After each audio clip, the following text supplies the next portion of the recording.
येतो म्हटलं मी थोडीशी माझा क्लास आहे का नाही, तर तिच्या मैत्रिणीच्या इथं कार्यक्रम आहे, वाढदिवस आहे तिचा, तर तिच्या घरी जातो म्हटलं जराशी आणि लवकर लवकर येतो काय. आता कोणा मैत्रिणीचा वाढदिवस आहे बा तुया, त्या दिवशी लग्न होतं, मग वाढदिवस होता, मग कोणा मैत्रिणीच्या लेकराचा वाढदिवस होता. काय बापा रोजच्या रोज काय वाढदिवसच चालू आहे का तुझ्या मैत्रिणीचे. आई आता कसं आहे, मी आता एवढे दिवस राहिली तिकडे दूर आणि आता आली कनी, आता त्या सगळ्या मैत्रिणी कशा एका ठिकाणी झालो आम्ही, तर त्याला असं वाटतं आली पाहिजे बाटीना म्हणून, आणि माझ्याशिवाय त्याला कशी मजा येत नाही. कोणते कार्यक्रम करते तर म्हणून ते मला पहिले बोलावते, म्हणून मला जायला लागते. बापा तुझ्या मैत्रिणीचे तर लग्न झाले व काही काही, हा आता कोणत्या राहिले बिना लग्नाच्या. आई सगळ्याचेच थोडी झाले लग्न, अजून तर किती मैत्रिणी माझ्या लग्नाच्या आहे म्हटलं. आणि त्या शिकून राहिल्या ना, कोणी नोकरी करून राहिल्या, कोणी अजून शिकूनच राहिल्या, त्याच्यानं त्याचं लग्न व्हायचे अजून आहे ना. मला लय जणी सोबती आहे, तुला वाटत असं नसं का मी एकटीच आहे म्हणून. लय मैत्रिणी आहे, एक दिवस आणून मी त्याला सगळ्याला माझ्या वाढदिवसाला घरी असं. ठीक आहे, जा लवकर येतो फक्त घरी, अर्धी रात नको करजो. पोरी बारीनं कसं लवकर लवकर घरी आलं पाहिजे, रात्र नाही कराव. रस्त्यानं कसं आहे, लोक काही सारखे सुद्धा राहते काय बाई, त्याच्यापेक्षा आपल्या वेळेच्या अगोदर घरी आलं दिवसाच्या पायरी तर बरं राहते. लवकर येत जाय घरी, आम्हाला मोठी काळजी वाटते बाबा तू घरी येईपर्यंत, आमचा जीव धाकधूकच करत राहते. काय आई आता काय मी लहानशी आहे काय, एवढी भेट तू, लहान असलं तर काहीतरी, गेली तर आलीच नाही बा अजून, घर बोलून जाईन का काही, तू तर भल्लीच आहे आई. अगो मा पोरगी लहान असो का मोठी असो, भेवत राहते तिच्या जीवाले, म्हणून म्हणतो तुला का जीवा दिवसाच्या पायरी येऊन जात जाय जराशी लवकर लवकर घरी. आता तुला सवय अशी पडली अर्ध्या रात्रीच येतं, आणि त्याच्यात कपडे जाते हे एवढे घालून, तुला किती वेळा सांगितलं का जराशे कपडे लंबे घालत जाय व, हा लोकांच्या नजरा चांगल्या नाहीये, तर तू काही ऐकतं काय. आई काही नाही, आपली सोच चांगली ठेवा लागते, नजरेच्या काय लोकांच्या नजरा तशाच असते. मग आपल्याला पोरीला दोष देते सगळ्या गोष्टीने, त्याने त्याची सोच नाही बदलाव काय मी बाबा आजकाल तुमच्या सोबत कधी बोलणंच होत नाही. जाय आता काय करतं तर कर, त्या मनानं कर. मी आई बी माय नुसतं लहान नसल्यासारखं काळजी करत राहते, तिला असं वाटते का माझी पोरगी लहानशीच आहे काय, हरपून गिरपूनच जाईन काय तिकडे. हो ना, काय माहित माझी आई कशी आहे तर, आईला जर सांगून दिन तर कसं जमन, माझी आई तर सगळ्या गावभर करून टाकन, म्हणून तर सांगता येत नाही ना काही म्हणता येत नाही. आता चुपचाप जातो, आज काही जास्त वेळ थांबत नाही. हे ऐकून नाही राहिला काय करू ना काही नाही तर काही समजून नाही राहिलं मला. साहेब हे पा हे चालली ना, हेच आहे ते पोरगी, हा तिथून निघाली, आता इकडे चालली हे कुठंतरी, आता हिच्या मागं जा लागन आपल्याला. आय सी, हेच आहे काय ते, बरं बरं ठीक आहे. वहिनी मी का म्हणतो, तुम्ही जा ना घरी, मी लावतो पाठलाग करतो हिचा, जातो हिच्या मागं, शोध लावतो बरोबर राजेश भाऊचा. नाही सर, मला तिच्या मागं जायचंच आहे, माहीतच पडते ते कुठं चालली काय चालली, खरंच तिनं केलं नाही केलं. मी येतो सर, तुम्ही चला ना, मी बरोबर चालतो. बरं ठीक आहे, पण तिला संशय नाही आला पाहिजे ना. राजेशसाठी रोज एवढाला डब्बा देतो मी, एक दिवस जेवण नाही करून राहिला तो, 3 दिवस झाले आज उपाशी आहे. अशाने त्याची तब्येत जर बिघडली तर कुठंच नाही मी त्याला इलाज करायसाठी काही समजत नाही. कायच करू त्याचं, जेवण नाही करून राहिला, काहीच नाही करून राहिला बिलकुलच, मला तर काही समजत नाही. मी स्वयंपाक नाही करो, पण त्याच्यासाठी स्वयंपाक करायला शिकली की निदान तो माझ्या हातचं तरी चांगलं खात जाईल. पण नाही, त्याला काहीच फिकर नाही आहे मी, त्याला फक्त त्याच्या बायकोची फिकर येऊन पडली. हा मी एवढी काळजी करतो, एवढं प्रेम करून राहील त्याच्यावर, तर पण त्याला थोडीशी फिकर नाही आहे माहीत. एवढे पैसे कमावतो म्हटलं, सगळंच करतो म्हटलं त्याच्यासाठी, तरी म्हटलं तो ऐकायला खालीच नाही. मला असं माझ्या मागं कोणीतरी आल्यासारखं वाटून राहिलं, भासून राहिला. नाही भास झाला असं मला तर असं वाटून राहिलं की भासच झाला. होते असं कधी कधी माणसाले, असं वाटतं की आपल्या मागं कोणतरी येऊनच राहिलं काय. पण कोणाला माहीतच नाही तर कोण येणार आहे. ठीक आहे चला आपल्या मोहिमेवर. वहिनी तिला थोडासा संशय आला होता, पलटून पाहिलं तिनं, बरं झालं का पटकन आपण मागं हटून गेलो, नाही तर आता माहीत झालं असतं तिले, तर तिनं अजून काही ना काही युक्ती लढवली असती. मग हो सर, तिला संशय आला होता, तशी लय हुशार आहे ती, चॅप्टर आहे ती पोरगी एक नंबरची. तिच्या मागं आपल्याला बरोबर जा लागते, आता लपून छपून कसं तरी जा लागते म्हटलं. तुम्ही जर म्हणाल की ते पटकन चालली जाईल कुठच्या कुठं, सांगता येत नाही. नाही चला ना, चला पटकन. का बरं साहेब, आताही तुम्हाला वाटत नाही का की ह्या पोरीवर शंका असेल म्हणून मला वाटते गिट्टे वहिनी, पण अजूनही पुरं कन्फर्म नाही आहे. जोपर्यंत आपल्याला सबूत हातात येत नाही तोपर्यंत कायच्यावरून म्हणावं आपण. हा मी शेवटी पोलीस आहे बा, मी एकाएकी विश्वास नाही करू शकत असा कोणत्याही गोष्टीवर कोणाच्या. अन मेन म्हणजे आता मी मित्र होय सुमितचा, म्हणून त्या पोरीचा पाठलाग करून राहिलो, नाही तर आम्ही पोलीस असे काम करत नाही म्हटलं. पहिले रिपोर्ट लिहून घेतो, त्याच्यानंतरच बाकीची कारवाई करतो. हो ना बा सर, तुम्ही एवढी हिंमत तरी भेटली आम्हाला. पाटला अच्छा, ते पण पोलीस घेऊन सावध राहायला पाहिजे मला. आता पटकन निघतो मी इथून. गेली ती आता कसं करावं, कुठं गेली असेल ना कुठं नाही तर. काय हो साहेब, चालली गेली ना ते, आता कसं करता, आता कसं लागाव तिच्या मागं. आता कुकडे गेली ना कुकडे नाही दिसूनही नाही राहिली. आज म्हटलं मी मरता वाचली फक्त तुझ्यामुळं म्हटलं. तुझी बायको माझा पाठलाग करत होती म्हटलं, आज समजलं राजेश. अरे वा, मला तर मग गुड न्यूजच भेटली असती. चांगली गोष्ट झाली असती, चटकन पटकन मरून गेली असती तर सगळ्याच्या मागचं टेन्शन दूर झालं असतं. आता काही नको बोलू, हा मला लग्न करायचंय तुझ्यासोबत, मरायचं नाहीये म्हटलं. एवढ्या लोक मरायच्या ह्याच्यात नाहीये मी. तुझी बायको म्हटलं पोलीस घेऊन आहे म्हटलं, पोलीस घेऊन माझ्या पाठलाग करत आहे म्हटलं, समजलं. आणि अशा कशानं काही जर झालं ना, मी तुला सोडणार नाही राजेश, काय लक्षात ठेवशील तू. बरं, कालच्या प्रॉमिसनुसार माझा मोबाईल आणला काय? मोबाईल दे मला पहिले. मला हे पाहिजे, मी फोन लावत नाही कोणाला. मला ऑफिसला मेल करायचा आहे, समजलं. ऑफिसचे मेल येऊन राहिले असं, कारण की माझं प्रमोशन होणार होतं म्हटलं. तुझ्या यानं माझं डिमोशन होऊन जाईल, समजलं. मी नोकरीतून येऊन जाईल म्हटलं पूर्ण. तुला गरजच नाहीये ना राजेश पण नोकरी करण्याची. तुला किती वेळा सांगू मी, रोज रोज मी एकच गोष्ट रिपीट करत आहे. तुला नोकरी करण्याची गरज नाही. मला भरपूर पेमेंट आहे आणि मी तुला जर नोकरी करायची असली ना तर तिकडेच करायला लावणार. इथली नोकरी तुला सोडायचीच आहे नाही तरी. मग जाऊ दे ना, प्रमोशन असो की डिमोशन असो, काय फरक पडणार आहे तुला. राजेश, आज मी तुझ्या आवडीची मस्त पनीरची भाजी आणली म्हटलं. पनीरची भाजी, पोळ्या, वरण भात सगळं जेवण आणलं म्हटलं आज तुझ्यासाठी. आज स्पेशल श्रीखंडन पुरी पण आणली. प्लीज राजेश जेवण कर ना. 3 दिवस झाले तू जेवण नाही केलं. अशानं कमजोरी येईल म्हटलं तुला. मग कमजोरी जर आली तर काय करू. आणि मी तर जेवत आहे, कारण मला तुझ्यापर्यंत यायला मला ताकद पाहिजे ना. मग म्हणून मी जेवण करत आहे म्हटलं. तू पण जेवण कर राजेश प्लीज. मी चालून पण द्यायला तयार आहे तुला. मी तुला सांगितलं ना, जोपर्यंत मी इथे आहे तोपर्यंत अन्नाचा एकही घास घेणार नाही. तू मला काही कर, शेवटी मी पूर्ण म्हटलं कमजोरी झालो तरी चालते, पण मी अन्नाचा एकही घास घेणार नाही. आणि तोही तुझ्या हातचा तर बिलकुलच नाही घेणार. अरे पण राजेश, मी तुला काही झालेलं पाहू शकत नाही तर मी जेवणात विष घालवू शकते का? हे तर तू लक्षात घे ना थोडंसं. की मी तुला विष नाही देऊ शकत म्हणून मी काहीच नाही करू शकत. तुला नुकसान नाही पोहोचवू शकत. नुकसानही पोहोचवलं तर कोणाला गम आहे इथं? कोण गम करून राहिलं? पोहोचव ना नुकसान. नाहीतरी नुकसान तर करूनच राहिली आता शेवटी. मग मग तेवढंच नुकसान करायला काय चाललंय? कर ना तू. नाही राजेश प्लीज असं नको बोलू. माझं खूप प्रेम आहे तुझ्यावर. त्या प्रेमापोटी मी एवढं सगळं करत आहे म्हटलं. आज म्हटलं त्या 2 मुलांना किती सगळे पैसे द्यावे लागतात मला. थोड्या वेळाचे, थोड्या कामाचे पैसे घेतात म्हटलं ते. मग माझे सगळे पैसे वेस्ट होत आहे म्हटलं. कशासाठी? फक्त तुझ्यासाठी. आणि तू माझी थोडीशी पण किंमत नाही करत आहे म्हटलं. प्लीज राजेश मानून जा ना आता. मी मानणार नाही म्हणजे मानणार नाही, समजलं का तुला आता? याच्यानंतर मला काही म्हणायचा प्रयत्न करू नको. मी मानणार नाही, मी लग्न करणार नाही, मी काहीच करणार नाही. माझं 1 वेळा लग्न झालंय, मी जीवनात लग्न करणार नाही. माझी बायको चांगली आहे, बस तिच्यातच मी खुशी आहे. बरं राजेश, जर तुझ्या बायकोला काही झालं तर मग तर करशील ना लग्न माझ्यासोबत? मग तू सांग मला आता. तिला जर काही झालं तर मग तुला करावंच लागणार आहे ना. म्हणजे काय विचार करून राहिली तू आता? हे पाय, तिला काही झालं नाही पाहिजे. मोहिनीला सांगून देतो आता. तिला जर काही नुकसान पोहोचवलं तर तू लक्षात घ्यायचं फक्त काय होईल म्हणून. नाही, आता तुला तर मी ब्लॅकमेल करणारच आहे. बघ, तू जेवण करून नाही राहिला, तुला जेवण करावं लागेल. नाही तर इकडून गेल्यानंतर तूच पाय. मी व्हिडिओ पण बनवून आणा ना तुला दाखवून पण. मी तिच्यासोबत काय केलं. जसं मी तुला किडनॅप केलं ना तसं तिलाही करू शकतो म्हटलं. पण मी तुला जेवायला दिलं, तिला जेवायला देणार नाही. तसंच उपाशी राव मारून टाकन म्हटलं, समजलं काय? तुला वाटत नाही काय तू पागल होऊन राहिली म्हणून? मेंटली डिस्टर्ब आहे ना तू? तुला वाटते ना? तुला म्हटलं सायकोलॉजिस्टची गरज आहे. तू डॉक्टर जवळ जाय, दाखव, स्वतःची ट्रीटमेंट घे म्हटलं. खरंच तुला डॉक्टरची गरज आहे म्हटलं तिनं आता यावेळेस. फक्त तुझ्यासाठी राजेश, फक्त तुझ्यासाठी. बाकी मी काहीच नाही आहे. पण तुझ्यासाठी मी मेंटली डिस्टर्ब आहे, मी पागल आहे, मी मॅड आहे, मी सगळंच काही आहे म्हटलं. आज तर तुला जेवावं लागणच, समजलं. 2 घास 4 घास तुला जे जेवायचे आहे ते तर तुला जेवावं लागणच म्हटलं. राजेश प्लीज जेवण कर तू आता. ठीक आहे, जेवण करतो एका अटीवर. तू मोहिनीला कोणताच धक्का पोहोचवशील नाही. एका अटीवर प्रॉमिस कर मला पहिले. प्रॉमिस राजेश, पूर्णपणे प्रॉमिस. मी खरंच काहीच नाही, धक्का पण नाही लावणार दिला. ठीक आहे, मग जेवण करायला तयार आहे मी.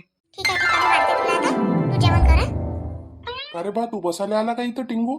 मी काय म्हणते, तू उभ्यानं ड्युटी करतो, ड्युटी बजावतो आणि तू मस्त बसतं. मॅडम येते त्यावेळेस उभा होतं आणि मग बसून जातं खाली.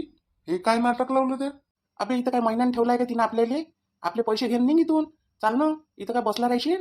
एखाद्या दिवशी सापडलो की पडलो ना तर त्या मॅडम बरोबर आपल्याला सुताडन म्हटलं चांगले पोलीस. कारण तो सुटल्यावर पोलीसचा रिपोर्ट दिनच म्हटलं पोलीस आले हिचा, ह्या पोरीचा. त्याच्या बरोबर आपणही पकडल्या जाऊ.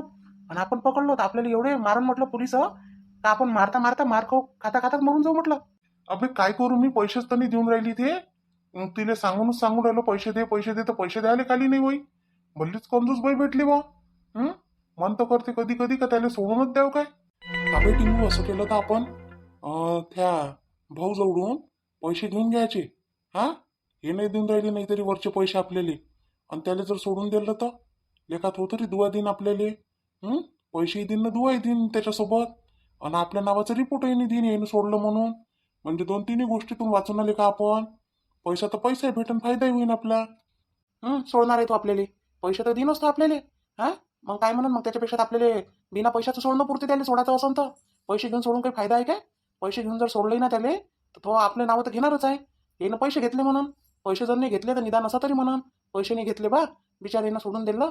हां, असं वाटलं असं म्हणून तरी तो आपल्याला. हाव ना लेका, तिनं पैसे नाही द्यावं काय, पैसेच नाही देऊन राहिली. महा चिकट आहे लेका ते. फालतूच काय म्हणते तिचं काम करायला लागलो आपण. थोड्याशा पैशासाठी आपली हे केली लेका. तुला म्हटलं होतं ह्या कामात पडू नको. हां, हे काम आपलं होई नाही. आपण कधी केलं काय असं काम? मग पहिल्यांदा याच्यात फसलो म्हटलं. फसलो ना एकटा माणूस तर फसतच जाते म्हटलं लंबू. लक्षात ठेवतो. ह्या थोड्याशा पैशासाठी लय मोठे पैसे नाही भेटले आपल्याला. एवढ्याशा पैशासाठी फक्त तिनं आपल्याला 80,000 रुपये दिले. त्याच्यावर तर पैसे दिले म्हटलं. मग काय करता आता सांग ना. मामू तर निघून गेला लागले का याच्यातून. त्याला माहीत झालं वाटते, त्याच्या ओळखीचं आहे ना ह्या. तर मामू निघून गेला, मला पैसेही नाही पाहिजे म्हणे. अन मी याच्यात पडतही नाही म्हणे.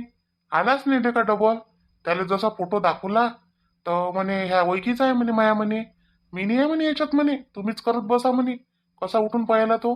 आता दोघैलेच घ्या लागते हे पैसे आपल्याला, आणि दोघैलेच मारे घ्या लागते पोलिसाचं सापडलं तर. हुशार भरला तो, हुशार मामू आपल्यापेक्षा. आपण काय थोड्याशा पैशासाठी ह्या अशा फसकटीत पडलोले का? माझ्या विचारानं आपण काय करा, इथं टाकून द्यावं सारं ना, पळून जाऊ इथून उठून. काय म्हणतो तू? तू सांग. माझ्या हिशोबानं करशील ना तर वाचून जाशील म्हटलं. असं म्हणतं काय? ठीक आहे, चल मग. इथं काही बसू नको आणि तिची काही वाट पाहू नको. हे देत राहीन आवाज, काय करावं लागते आपल्याला. चल आपण निघून चाललो जाऊ. चाल मग. पण त्याने का गलत सांगून दिलं त्या माणसाले. 5 लाख रुपये घेतले म्हणून त्या बाई जवळून. 5 लाख रुपये तिथं 1.5 लाख रुपये नाही देऊन राहिली. 5 लाख कधी देईन आपल्याला? आणि सांगून दिलं एवढं. आता जर आपण सापडलो तर नाही सांगून काय का 5 लाख घेतले होते म्हणून येईन. सांग काय करशील मग आता? माझ्या विचारानं काय करतं, पहिले अंदर चाल, त्या मॅडम सोबत बोलू, पैसे देता का नाही देत म्हणा. हा, तसं गेल्यापेक्षा पैसेच घेऊन जाऊ ना इथून. आणि त्याच्यासमोर सांगू नाही देऊ का एवढे एवढे रुपये घेतले होते आणि एवढे पैसे राहिले, बरोबर नाही काय. आणि निघून जाऊ बस. म्हणजे त्याला माहित होते का एवढेच रुपये घेतले होते म्हणून येईन. हावले का ही आयडिया चांगली आहे. चल मग अंदर जाऊ. कसं होतं राजेश जेवण? चांगला करते ना मी स्वयंपाक. असा स्वयंपाक करून करून मी रोज खाऊ घालेन म्हटलं तुला. तुझी तब्येत एकदम टणटण होऊन जाईल म्हटलं. तुझी बायको चांगला नाही करत ना स्वयंपाक. बघ ना तू कसा झाला आता. सुरुवातीला कसा होता. मी फक्त माझ्या शर्यतीसाठी जेवण केलं म्हटलं. त्या स्वयंपाकाची टेस्ट घ्यायसाठी केलं नाही. आणि मी लग्न करत नाही हे तुला मी सांगून राहिलो. त्याच्यामुळे तू ह्याचा जेवाचा मला प्रश्नच येत नाही. आणि तू आता नाही, स्वप्नात मन मला झोपीत विचार, केव्हाही विचार, मी तुला एकच उत्तर देईन का मी लग्न करत नाही तुझ्यासोबत बस. मॅडम कायले त्याच्या मागं लागल्या. ते नाही करत म्हणते लग्न, तरी त्याच्या मागं लागल्या तुम्ही. दुसरा भेटणच नाही काय तुम्हाला. फालतू त्या सभ्य माणसाच्या मागं लागल्या. अन लग्न कर करून राहिल्या. त्याचं लग्न झालं आहे म्हणते ना. मग कायले त्याला परेशान करून राहिलं तुम्ही. तुला मी त्याची साईड घ्यायला पैसे देते का? त्याची साईड घ्यायसाठी दिले का पैसे, की माझ्याकडून बोलायला दिले आहे? हो मॅडम, पैसे दिले, खरीदलं नाही तुम्ही मले. हा, आणि बोलायचे पैसे दिले म्हटलं, कोणाच्याकडून बोलायचं आहे तर. मला फक्त तुम्ही त्या भाऊले उचलून आणायचेच पैसे दिले आहे. आणि ते अर्धे पैसे बाकी आहे तुमच्या इकडे. पैसे काढा बाकीचे. नाही तर आता निघून चाललो म्हटलं आम्ही इथून. एकही मिनिट तापत नाही म्हटलं इथं. पैशाची गरज नाही तुमच्या.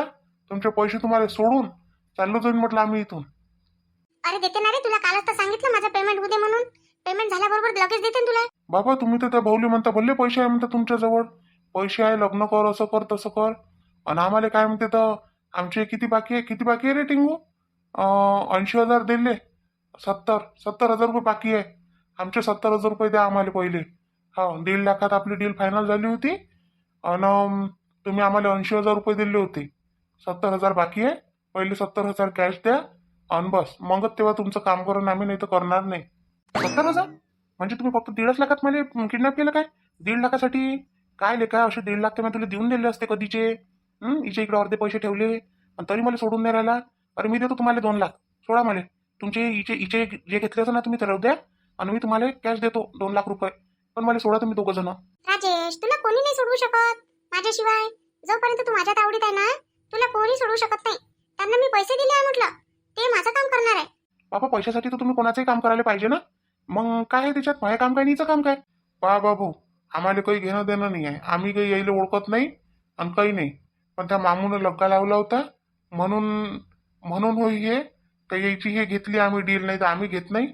आम्ही असे कामं करत आहे. हे पहिलं काम आहे आमचं. 1.5 लाख रुपये म्हटले होते ह्या ताईनं, तर येईन आम्हाला पैसे दिले नाही अजून.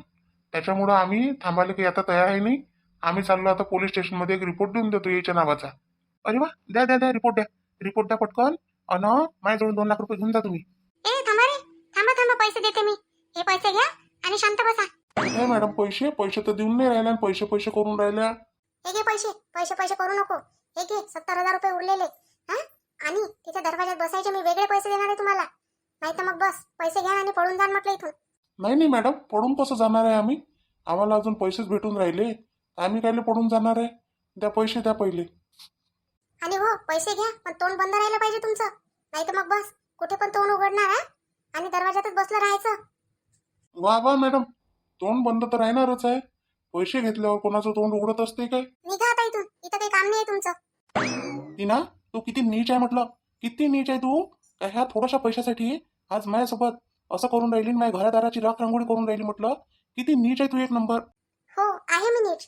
फक्त तुझ्या प्रेमासाठी नीच आहे म्हटलं. तुम्हाला नीच म्हण, मूर्ख म्हण, वाह्यात म्हण, वाया गेलेली म्हण, काही म्हण, मी सगळं काही आहे फक्त तुझ्यासाठी राजेश. तरी पण खरंच काहीच बोलण्याचा असर नाही आहे पण कोणत्याच गोष्टीचा आहे ना. मी असर करून काय करणार आहे राजेश? सांग ना. तुझ्यावर असर नाही होत आहे माझा. मी एवढं सगळं करत आहे तुझ्यासाठी पण तरी पण माझा असर तुझ्यावर काहीच होत नाही आहे म्हटलं. मी एवढं म्हटलं तुझ्यासाठी. मंगळसूत्र आणलं, हार वगैरे आणले, सगळंच आणलं पण तरी सुद्धा तू सगळं ठुकरावत आहे म्हटलं. काहीच अपनावायला तयार नाही आहे. मला पण अपनावायला तयार नाही आहे. ते मी कधी स्वीकारणारही नाही आहे म्हटलं. आताही नाही तर कधी स्वप्नातही नाही म्हटलं. मी स्वीकारणारच नाही आहे. तुझी कोणतीच भेट नाही स्वीकारणार आहे. याचा त्रास तुझ्याच बायकोला होणार आहे. लक्षात ठेव. तुला असं वाटत असेल की मी तुला सोडून देईन म्हणून. मी तुला मुळात सोडणार नाही. मी तुला बंदी बनवून ठेवन म्हटलं. काहीही करण पण मी तुला सोडणार नाही म्हटलं. निदान तुम्हाला देखरेखीखाली राहशील ना तर मला असं तरी वाटन की निदान आहे तू माझ्या समोर. काय खोली राहते बाई या पोरीची. जराशी सफासुफा करत नाही, जराशी झटक झाटक करत नाही, हा जरासं झाडत नाही का काही नाही, चादरी धुवत नाही, पडदे धुवत नाही, काहीच करत नाही पोरगी. मला करायला लागते हिचं एवढी मोठी पोरगी असून. सांगा बरं सासूच्या घरी गेली तर काय मी बाबा काय करण ना काय नाही तर. या कोणाचा फोन वेगळ्या हिचा तर नाही दिसत. कोणाचा फोन असं या हिनं आणला नाही इथं ठेवला. विचारा लागन इले. नाही विचारत नाही इले. ह्या फोन राहू देतो इथंच. कायले हात लावा बाबा अजून बोमला. कोणाचा फोन असं या पोट्टीचा तर होई नाही हा फोन. नाही हिनं कोणाचा आणला तर नसून गाड्या चोरून गिरून. असे तर कामं करत नसं. आता एवढ्या मैत्रिणीच्या इथं जाते तर होऊ शकते आनंद एखाद्याचा उचलून नाही तर. आणि आनंद आपटीचे कामं सगळे घरावर. नाही नाही पण हे चोरत नाही. कोणाचं कधी लहानपणापासून हिला चोराची सवय नाही आहे ना. कोणाची वस्तू उचलून आणत ये. पण ह्या फोन कुठून आणला? नवीन तर नसून घेतला ना. पण ह्या दगड्या जरासा जुना दिसते. कोणाचा असन? मी दाखवा घे काल तिच्या बाबाले तर नाही. अजून वाद वाढन घरात. ते विचारन तिला अजून आल्यावर फोन कुठून आला काय आला. पोट्टी बोलन ते तमशेट बापाही तमशेट. नाही काय पोट्टी निघून फिरून चालली गेली कुठं तर अजून आपत. नाही ठेवून देतो इथं. असं कोणाचा पाठ पसंत आहे मी विचारणच तिले. आपल्याला नाही तरी काही समजत नाही बाबा त्या फोनातलं. काही समजत नाही. निदान त्याला बटना असल्या तर ते तरी समजते. पण ह्या तर बंद आहे गाड्या. वाजूनही राहिला नाही. कोणाचा असता हिचा असता तर वाजला तर असता. आता वाजूनही नाही राहिला. बंदच दिसून राहिला मला. बंदच असून मग घ्या. पोट्टीचं की खरं नाही माझ्या घरच्या. लग्नही करून नाही राहिली. लग्न होऊन गेलं बाई योग्य वयात तर ते तरी बरं राहते. कशी चालली जाईन आपल्या घरी तर माझ्या मागचं टेन्शन दूर होऊन जाईल. काही ना काही आपती आणत राहते. आता काही लहानशी आहे काय हे पण ऐकून नाही राहिली ना. बापाले म्हणतो तर बापाही तिच्या मागं लागत नाही जरासा. मला म्हणते तिले मन म्हणते लग्न करणं असं करणं तसं कर. पाहुणे आणतो. आता ऐकतच नाही बाई माझ्या मनानं तर काय करू मी. नाही आली पाहुण्याच्या समोर तर काय मी जाऊन बसू तिथं. हा मी करून घेऊ लग्न कोणासोबत. फिरून गेली बाबा पण काही मला शोध लागला नाही. तिच्या मागही गेली म्हणजे कुठं गायब झाली ना काय झाली. नाही ह्या पोलीस आले कधी नाच नाही लागत सोबत. उद्या मी स्वतः पाठलाग करून म्हटलं तिचा. बरोबर उद्याच जाईल. तिच्या पिछावरच राहतो बिलकुल. हा घरातून बाहेर निघाली का तिच्या मागच जातो मी. मोहिनी आली काय तू? अन ते साहेब ते गेले का त्याच्या घरी? हा वैशाली ताई. अरे मला एकटीलाच जायला पुरलं असतं तिच्या मागं. दोघं होतो कोणी तिला माहीत पडून गेलं का आपल्या मागं कोणीतरी येऊन राहिलं म्हणून. ते काय माहीत कुठं चालली गेली तर दिसलीच नाही आम्हाला. मग आम्ही वापस येऊन गेलो भारतातून. कसं हो मग आता उद्या जाशील काय तर तिच्या मागं? मग हा वैशाली ताई राजेशजी सापडेपर्यंत मला आता हेच काम आहे. रोज तिच्या मागं जातो मी. एकही दिवस सोडत नाही म्हटलं. ते कुठेही गेली तरी तिच्या मागं फिरतो म्हटलं मी. पण राजेशजीला तर घरी आणल्याशिवाय राहत नाही. का मोहिनी असं तर नसन राजेश बापूजी एखाद्या मीटिंगला कुठं चालले गेले असन दूर अन आपण इकडे हिच्यावरच संशय घेऊन राहिलो असन. नाही तर नाही असं होऊ शकत काय? वैशाली ताई कोणीही टूरवर गेले असते आणि कोणत्याही मीटिंगला गेले असते कुठेही गेले असते तरी एखादा फोन तर लावला असता मला. बरं घरून कपडे तर नेले असते त्याईनं पण त्याईनं काहीच तर नाही नेलं. आणि असेच जाईन काय ते बस सोबत त्याच्या. वैशाली ताई मला कधी पार माझ्या डोक्यात कधी काय माहित कसा विचार येते. आता काय म्हणू तुम्हाला का नाही म्हणू समजून नाही राहिलं मला. म्हणणं काय चाललं म्हणाले का वैशाली ताई? असं तर नसन का ऑफिसला जायच्या बहाण्यानं आता पराजितजी माझ्यासोबत कधी एवढे चांगले प्रेमानं बोलले नाही. त्याच दिवशी अचानक प्रेमानं बोलले आणि त्यानं काही नेलंही नाही सोबत. अन काय म्हणते तसेचे तसेच चालले गेले. मला म्हणे मी येतो 5 वाजता असं तसं, आपण थंड प्यायला जाऊ हे ते म्हटलं आणि चालले गेले. बरं तेव्हापासून त्याने मला फोनही केला नाही. मग तुम्ही सांगा, मला कधी कधी संशय असा येते का आता हिनं जर नाही केलं किडनॅप तर राजेशजी कोणासोबत पळून तर नसून गेले. मॅट आहे काय हो तू काही बोलत राहतं. माणूस पळून जाईन का बिचारे, पळून जाण्यातला काय आतापर्यंत ओळखूनच नाही राहिली का त्याला एवढ्या वर्षात. ते भांडण तुले बोलन काही करन पण असे काम नाही करत. आणि काही बी आणि त्याच्या कोणासोबत काही असतं तर त्याच्या मित्राने सांगितलं तर असतं का नाही गड्या अशी गोष्ट आहे म्हणून. काय हो वैशाली ताई, वेगळे वेगळे विचार येते बिचारे हो मनात. आता ते स्वप्नील बापूजी नाही काय, त्यानं नाही काय पहिले सांगितलंच नाही, घरी काहीच माहित नाही. मग त्या ऑफिस मधल्या पोरीसोबत त्याचं काहीतरी चालू होतं वाटते. आणि आता बायकोले सोडचिठ्ठी मागून राहिले, सोडचिठ्ठी दे म्हणते, तिच्यासोबत लग्न करतो. हा आता होऊ शकते ती गोष्ट यायला लागू झाली असेल तर मग म्हणजे ते त्याची गोष्ट नसून यायचीच जर असेल तर काही सांगता येत नाही. माणसं काही सारखे सांगते का आपल्याला. काय माहित बाबा तू कुठची गोष्ट कुठे नेऊन जोडून देतं. हट मला तर नाही समजत असं काही. आणि मला माझ्या डोक्यात असे विचारही येत नाही. तू याचे ते मोहिनी काही डोक्यात विचार. वैशाली ताई हे माझे विचार नाही होय, पोलिसाचं डोकं होय म्हटलं. कारण पोलीस लोक अशाच बाजूने विचार करते. हा म्हणजे एका गोष्टीला 10 पैलू लावते म्हटलं ते असं काम राहते. तसंच सुचून राहिली म्हटलं मी. नाही असं काही नाही आहे. बरं तू कधी आता थंड डोक्यानं विचार कर आणि जाय जराशे हातपाय धुवून घे आणि जेवण करून घे. तू जेवली नाही सकाळपासून, जाय जेवण कर बरं. वैशाली ताई भूक नाही लागून राहिली हो मला, जेवावं नाही वाटून राहिलं, झोप नाही येऊन राहिली. जोपर्यंत राजेशची सापडत नाही ना तोपर्यंत माझ्या जीवाला भल्ला गोळ झालाय. अमे तुम्ही कधी आले व मला सांगितलंही नाही, फोन नाही काही नाही.